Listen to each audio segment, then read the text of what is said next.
Welcome to Daily Office Devotions. I'm Reggie Kidd. Glad we could be together.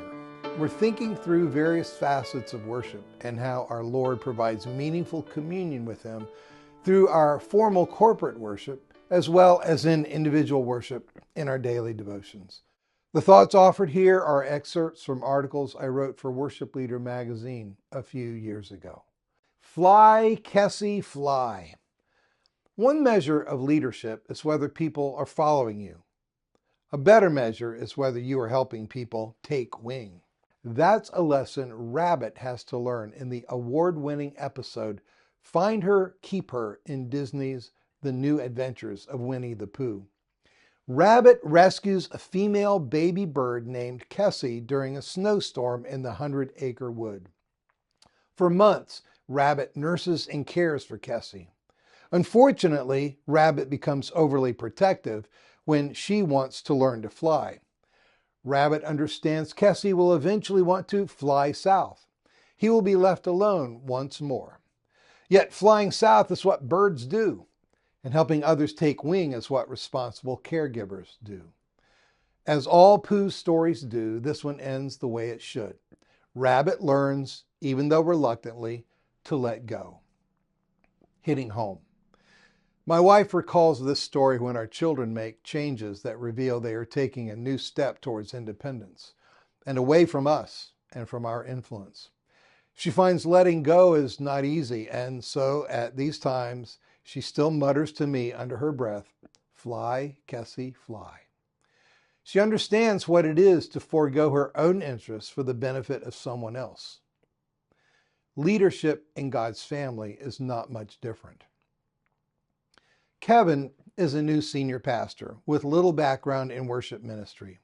He calls his old friend Ryan an experienced worship pastor and asks, "There's been a lot of conflict over worship here, and I've inherited a pretty fragmented worship team. Would you work with me for a season and help me bring stability and unity and earn my wings with this congregation in worship?" Over several months, a new old team comes together.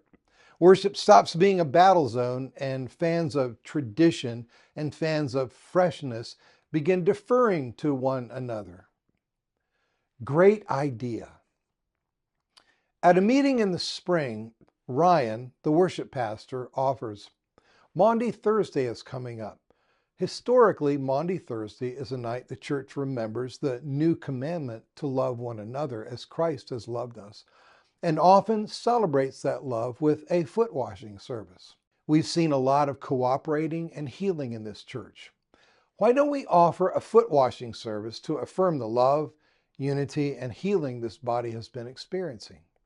Kevin, the senior pastor, responds, "That'd be a new thing for me, but it sounds like a great idea.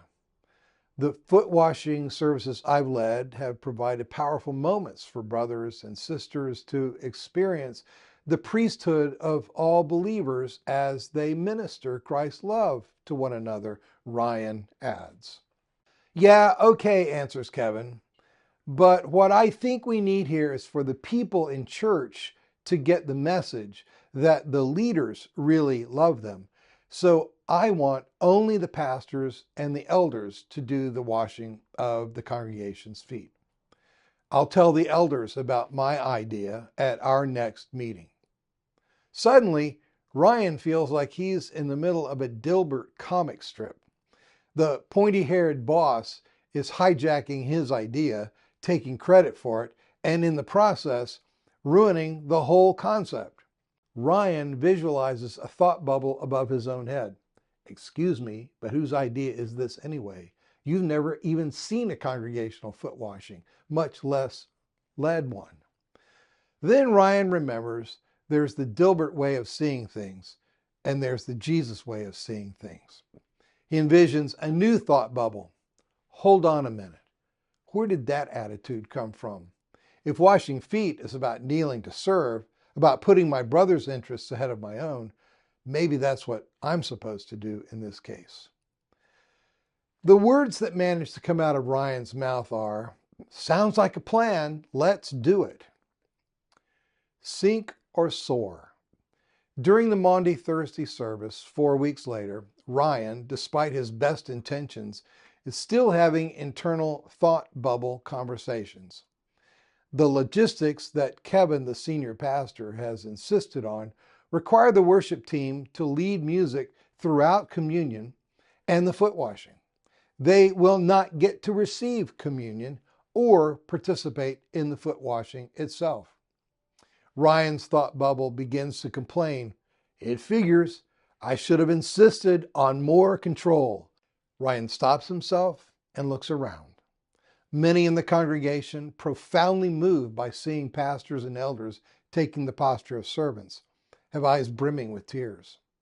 Ryan notices, too, a glistening in Kevin's eyes as he imitates Jesus' leadership example. And so a better thought bubble has the final say. Pay attention, Ryan. A most awesome service is unfolding right in front of you. Jesus is in this house. And look at Kevin. You can almost see him growing softer and kinder with every foot he washes. He's finding his wings.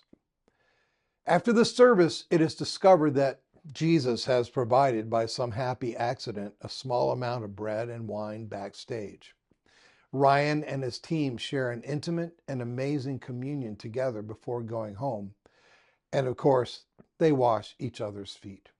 Best of all, Ryan realizes he has already been privileged to do a bit of foot washing, just not the way he had at first envisioned. Foot washing takes many forms. The strongest kind of leadership is the kind that helps others take wing. Fly, Kessie, fly. Be blessed this day.